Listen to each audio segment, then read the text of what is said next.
You're listening to Lyfe and Shyt. I'm Daneyel Walker. And I'm Tommy Walker. Join us as we talk about our journey overcoming fears, boundaries, marriage, family, lifestyle, business, and whatever other shit you can think of. We're individuals that came together to create one unit with one mind and one goal.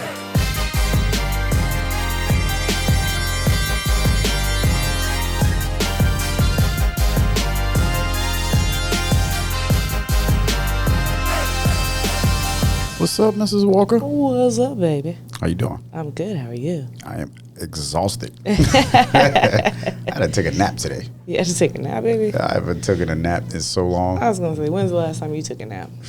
Probably about 5 years. I used to be a frequent napper. Like every day, 2 o'clock, 2:30, I would take a nap. But that was because we had the entertainment company, so I would take a nap because we'd be out all night. That's true. That is very true. How was your weekend? My weekend was crazy. What does crazy mean? Let's see. It was compiled of a bunch of shit. Yeah? Yeah. My microphone You gotta all fix your messed up. mic. Yeah, you got your mic at your neck. Is my mic nice now? It's like, listen. No. It was crazy. No, it was really crazy. It was a lot. I had a lot going on. It was an eventful weekend. Yeah, it was definitely an eventful, but a little crazy. Yeah. So we can start from the beginning because we this is what we call just our freestyle and dinner table talk right now. So we're gonna talk about the weekend. I have notes, but it's not coming up. Yeah, and you got notes? You got notes about the weekend? Yeah, it's called this weekend. The cool thing about this weekend was we opened the mental bar. Yes. Grand opening of the mental bar, which is located in the southeast part of San Diego. Mm-hmm. Check us out if you're here. If you're in San Diego, go visit. My family came into town. Yep. So Danielle called us the Clumps all weekend. I did not. Yes, you did. I called you guys the Walkers. Yeah, she was like, the Walkers is like watching the Clumps. And if you've ever seen the Nutty Professor, you know who the Clumps are. And not because we all are obesely overweight. No, it's like that. It's just because when the Walkers get together, they're hilarious as shit. It's a lot of rambunctious shit that happens. You never know what you're going to get. From the conversations to but that's family anyways, right? It's just cute to me because it's, I didn't grow up with a family of like all the same last names. You know what I mean? So when it's everybody and we're all Walkers, it's like, hey, we the Walkers. So that's the main reason why I said it's the Walkers. Because it's like all of us are Walkers, so this shit is funny as hell. From Mari to like when it was just the Walkers there, it was hilarious. What's funny is you said you didn't grow up with a family with all the same last names. let's talk about that. That's because we did a whole story on dysfunctional family. That's the first part of dysfunctional is not having the same last names. Real talk. My Uncle Curtis is funny because we just seen all my cousins and we all lived in the same house, legit, right? And my uncle used to say like good night to the Dennises, the Lees, the Mordecais, the Freemans, like dysfunctional as fuck. Run down all the list of all of our daddies. Just like that. At least we all know the last names of the daddies. It's so true. Yeah, somebody came up and said you can find them. Yeah, but we could never have been like just the whole group is. Yeah. So we having fun today. Again, we're just freestyling. Today is one of those days where we had a nice weekend. My mother's in the studio. She's trying not to laugh because of all the shit that we talk about because she spent the entire weekend with us and she understands it. She knows. Yeah, she knows everything that happened. I mean, everything from opening the coffee shop to people sleeping on cabinets or counters. Countertops. Yeah, sleeping on top of counters, people sleeping outside. Like, it was that kind of a weekend. It really was. And we didn't even have like a huge party at the house, but it felt like it. Not even intentional. No. It wasn't even intentional.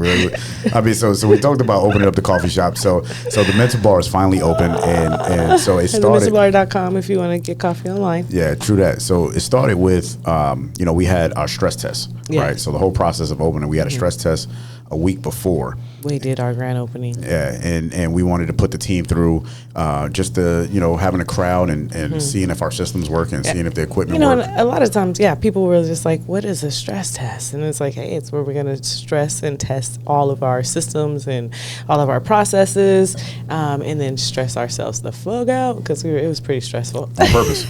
Yeah, we stressed ourselves out on purpose. Because we were able to see all the kinks and all the things that we needed to kind of fix or make right. And then we stayed open for the whole week, just kind of tightening the processes. More practice. So I highly recommend if you're opening a business, one of the things that open it, because people don't tell you this stuff, right? So you open a business and your very first day, you have no idea what it's going to be like. In your stomach, you scared. Yep. Right, but you don't know if anything's going to break. You don't know if people are going to be happy with it. So we just invited people that we know. So shout out to everybody that came out to the stress test. We love y'all. Love you, appreciate you for giving us your honest feedback. Yeah, and it gave us that opportunity to iron out some wrinkles. Yes. And it's funny that you say we don't know when things are going to break, or but our machine broke. Our espresso machine conked out in the middle of the stress test. No, right at the end. Well, I guess it was the end, not in the middle. And some of the feedback, because we put out surveys, and some of the feedback was like, oh, everything was great, but the coffee machine broke. Yeah.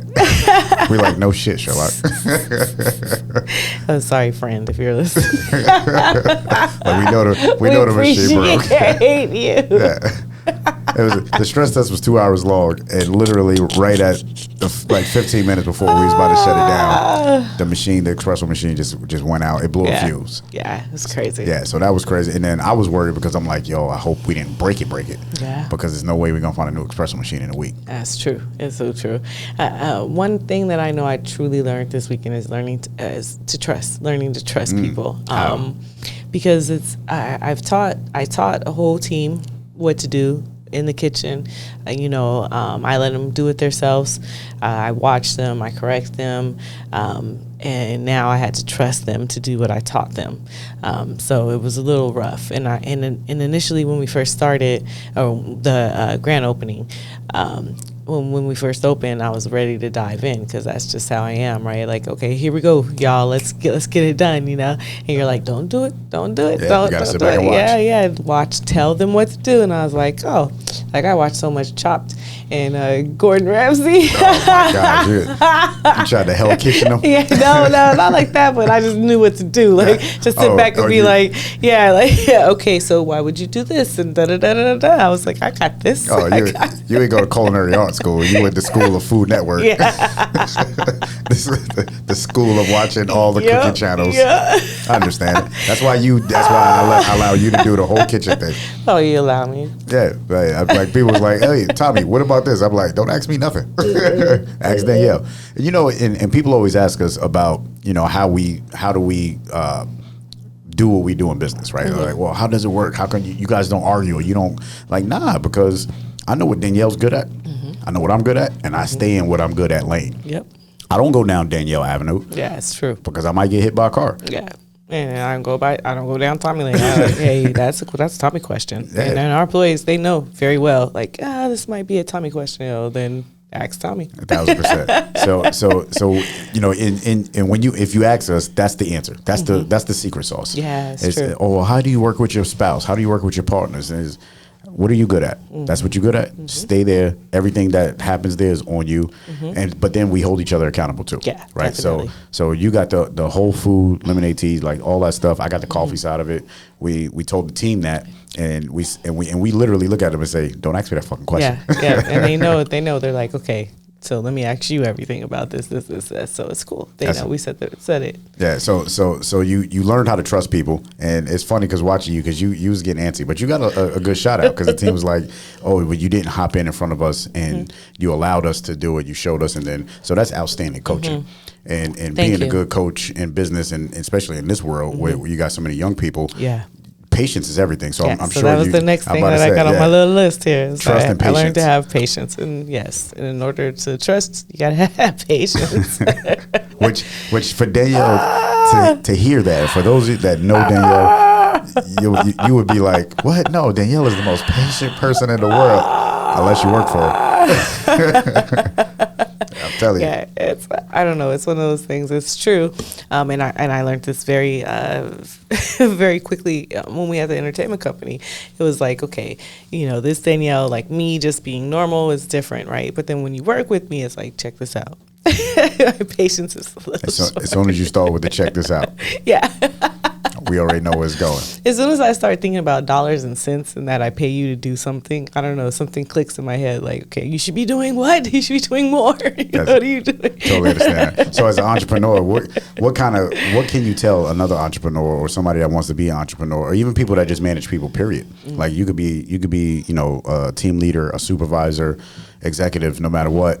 Trust and patience is very key in any business. Yes. And we learned that over this weekend because it's not only just with our own team members, but even the people that were supporting us. Yeah. Right. Like we had a lot of people supporting us to get to this part. Yes. And we had to have trust with them and patience with them. And, yeah.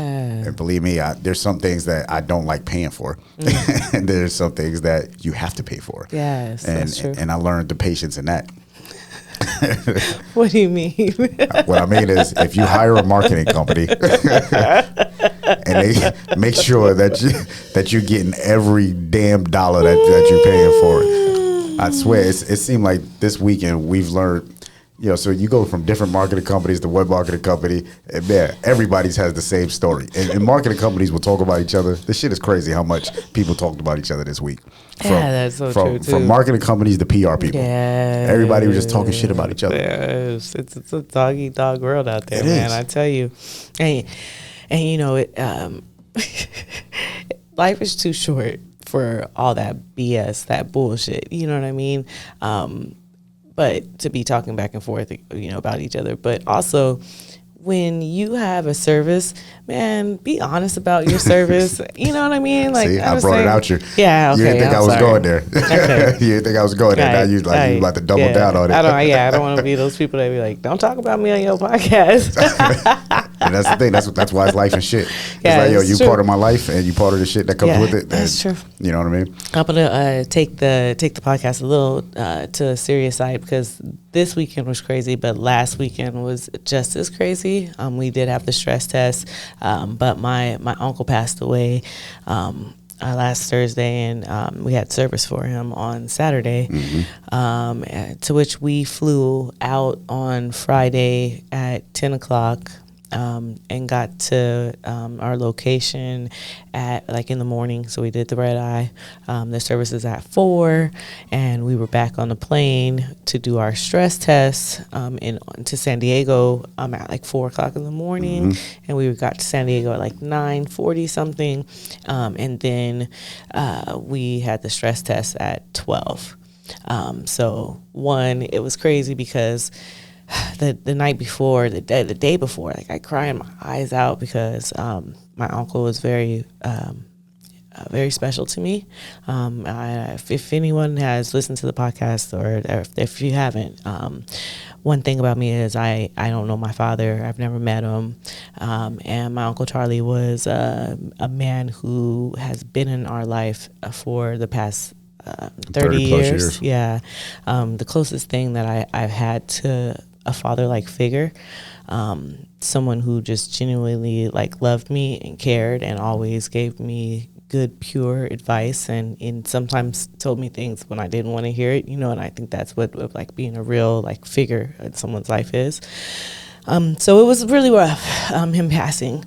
And so it was even rougher having to kind of thug it out the next day in front of people. Real talk. And that's a great word. Because you did thug it out. Thank you. And people, in the midst would be like, oh, I'm sorry for it. And shout out to your friends that came and that actually knew and cared. But when they say I'm sorry for your loss or this, each time it kind of almost broke me down a little bit. It was fuck. But you gotta kind of keep going on. And to each one of them, I was saying hey, it makes me appreciate these moments a lot more. It makes me appreciate people who show up, 1,000%. That's a pretty good call out that you said, because you was going through something. A lot of people don't know what you're going through, and people think that you just running around and things come easy. But behind the scenes, there's other shit that you deal with. Yeah. But you don't put it on your face. Right. And you don't wear it on your sleeve. Right. Because there's a time and a moment for it. And it's really all about what's important to you and what's priority to you and still being focused on family, friends, like all this stuff. There's no categories and what's higher than the other. Right. Like you still had an emotional moment. You still showed up for your family. You still had to go through all that, and you still ran a business. Yeah. You know what I mean? Yeah. So that's huge, and shout out to you on that one. Well, thank you, baby. Being a supporter in that, Thank because you. I know that this is not something that you're familiar with. So so for you to go through it and really go through a lot of, and there's a lot of things that you didn't say that you went through. Yeah. In that, you know what I mean, and still come out on the other side smiling. Thank you. And delivering. Yeah, thank you. So I appreciate it as your business partner and as your life partner. Thank you. I appreciate that, baby. Yeah, no worries. And everything else that we did this weekend, from, yes, we did have, we dealt with deaths, and shout out to Uncle Charlie. We got to do cheers to Uncle Charlie. We got to clink glasses on that one. Love you, Uncle Charlie. Yeah. And all the stories we got. All the stories, all the laughs and everything like that. So appreciate Uncle Charlie. And then, in that too, shout out to, I just had a cousin that passed away, right? This is my first cousin. He's like the first one of all of us. He was like an uncle to us, right? All of us that came under him. So it's been a tough 7 days. Yeah. Between, deaths in each family. Right. And then launching the business, and then hanging out with the clumps, aka the Walkers. You are so silly for that. I gotta tell you, I love my family. But it's the reason why I live 2,500 miles away. Because when we get together, we go hard, and it's hard to bring us back. Like we did a lot this weekend. It was great. Like my dad lives in North Carolina. My mother lives in Florida with my brother and sister. So everybody is now like on the southeast, but we all from New York. So we still, when we leave our area, New York comes out of us. It's so true. Yeah, right. Especially when y'all get a couple of drinks in y'all. Oh man, like the New York comes out. The accent, all that. I'm just like, what happened? But the experiences, and then especially y'all all together too. It's like, am I in? Where everybody just changed? 1,000%. But the experience is a trip. Like my brother and my dad never had Indian food, so we go to one of our favorite Indian spots to eat, and they looking at like the menu like it was a different language, like we left the country too, or so. he looked at it close, then he looked at it far away, then he looked at it close again. I'm like, it's the still same menu. The whole weekend, I'm like, am I in an episode of something like a Seinfeld episode? Or So when I dropped them off this morning at the airport, they was like, "Yo, thank you for all the experiences." I was like, "It was just a regular weekend." We just went out. So we had Indian food this weekend, and then we had Japanese food. And my brother never had Japanese before. He's looking at it like, what is this? So it was a great experience. He had never had Chinese food before, or Japanese food. Never ever? had sushi. Oh, I know Chinese food definitely. Oh yeah, we grew up eating Chinese. Yeah, I forgot. I was like, I was like, wait, what? Oh, okay, that is different. New York Chinese restaurants are like liquor stores. They're everywhere. And they're good. Yeah. For whatever reason, they're really why good. do you have 5 Chinese stores in one neighborhood? But we do. What happened to San Diego's dollar? Remember the 99 cents? I'm glad they got rid of those. Don't even ask about that. We're not even talking about those. They were like everywhere. That's though, just like Coast you thing. Said. Yeah, 99-cent Chinese should never ever be around. Oh, that's hilarious. Yeah, that was terrible. They would give you so much food for 99 cents. Oh, okay. What did you learn about the grand opening? What did I learn about the grand opening? Besides trust and patience. We pretty good at throwing parties because it was like throwing a party. Yeah, definitely. So one thing is, it's not like I set and forget people, but I sort of am like, hey, how you doing? And I walk away and I'm like, okay. Like I don't really like follow up or reach back out or, so one thing that I learned not only about the grand opening, but just with this particular business is that I have to build those relationships, and that in building those relationships, it's building relationships with the community. So that's pretty cool. I had quite a few people say, hey, like, can we meet? I want to talk about this, and that. And it's like, oh, shit, okay. So that was pretty cool. So I learned that it is going to be a fun and adventurous ride, building relationships with people. I'm glad you said that because I didn't have relationships as one of my core values, but shout out to my brother because he was like, man, you do that very well. But relationships is my core value. Like that's like it's in the core. Well, it's in the core value for our business for. But it's not one of your personal ones. But my personal one, yeah. So it's like it's there on that side, but personally, it is a core value for me. And responding is definitely a core value. I think that kind of ties into relationships. Yeah, you gotta. Yes and no. You gotta respond. Yeah, I mean, I can start a relationship with you, but I may not respond to your message for quite a while. That's just fucked up. People that don't respond to messages, I'm like, I just had a whole conversation with somebody who said you don't respond to messages, and they were quite upset about it. Me? Yeah. So so I just say if it's selective, then one of that's our employees? different. Nope. Ooh. Who said I don't respond to messages? I'm not gonna bust them out on that. I'm like, they're related to me. Oh well, that tells you. Oh what? That tells you that's it right there. What does it tell you? You don't respond to my people. Yeah, well, it depends on what the question I was asked. That means it wasn't worth a response. Oh Lord, he's brutally honest, y'all. I'm telling you. If you ask me a question, you probably should know the answer to it if I didn't respond. But that's why we freestyling. But yikes. One thing about this weekend, like we did a lot of running. I was like today, we come into today, and I was exhausted. Man, I was like I couldn't focus. So one thing, if you don't plan accordingly, like we didn't plan on eating. That was one thing because I think the day of the grand opening that morning, I didn't eat breakfast. None of it. We didn't eat nothing. We was running the whole time. Yeah, so planning, your day and thinking about your health, you know, it's like. And then you huge. try to blast me because I wanted to know if you wanted to eat because I'm behind the podium. Oh, I'm sorry, the lectern. Lectern. The lectern. Which we learned. Yeah, you said the podium. Yeah. Yeah, I'm not at the podium. I was at the lectern, and.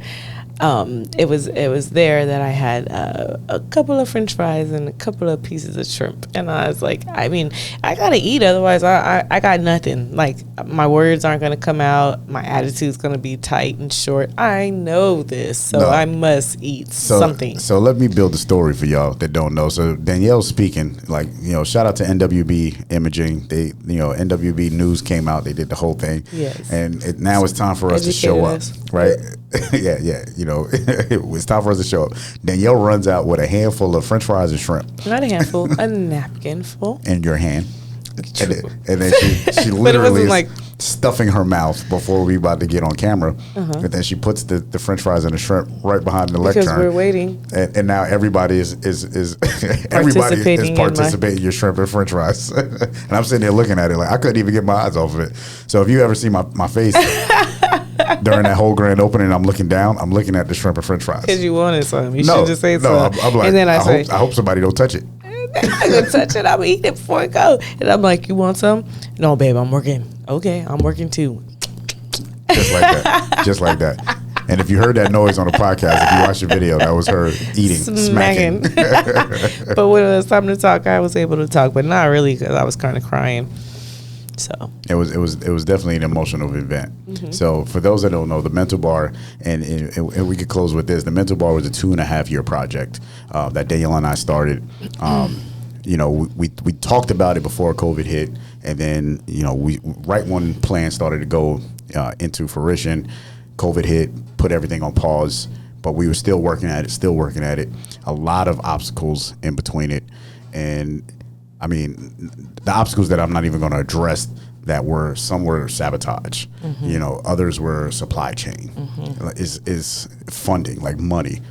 Anything you could think of, we went through it. Before we end on it, I wanted to say as well, yeah, you're right. The past, everything from where the Mental Bar came from initially, before it was even in the coffee world, was a struggle, or like I said, we won't even. Yeah. So like it's cool to see that no matter how hard the past was, it's cool to begin again, and to let all that go. You know what I mean? And this weekend felt like that. Also, this weekend taught me to concentrate on the people who are around and not the ones who are not. there was a point in a time where I was like, oh, like how come this person didn't show up for me, or how come? And I started to kind of almost like go into my feelings about it, and then I was like, wait a minute, but this person did show up, and this person did let me honor and spend that time with them. So I say it's about the people that show up, and I appreciate the ones that did. 1,000%. Thank y'all. 1,000%. And definitely the ones that flew 2,500, 3,000 miles away. Hell yeah. You know, shout out to my family. I love y'all. I appreciate you. And, you know, I kept asking you, what did you learn about this weekend? But one of the things that I learned about me personally, what I took away from this weekend was your resilience. Like you're resilient, and you was right there through the entire process of the obstacles that you went through personally with the mental bar, through the obstacles that you went through up into the grand opening of the mental bar with your family. It made me cry. I'm on me. Yeah, and then now to actually open the doors of the mental bar. This is a path that we You're really gonna make me cry. I never cried on the podcast before. That's like, I'm gonna need more wine. We have never gone through any of this. You know what I mean? It's not like we got experience in this. Only thing we got experience in is building relationships and loving on people, loving on each other. Yeah. And resilience is everything. So my hat's off to you, Daneyel. I love you, and I appreciate you. Thank you. This is Lyfe and Shyt. It's Lyfe and Shyt. I love you. Do us a favor. If you enjoyed this episode, please subscribe. Leave a review. Let us know what your thoughts are. That's the only way that this show is going to be successful. And we appreciate you. Talk with you next time.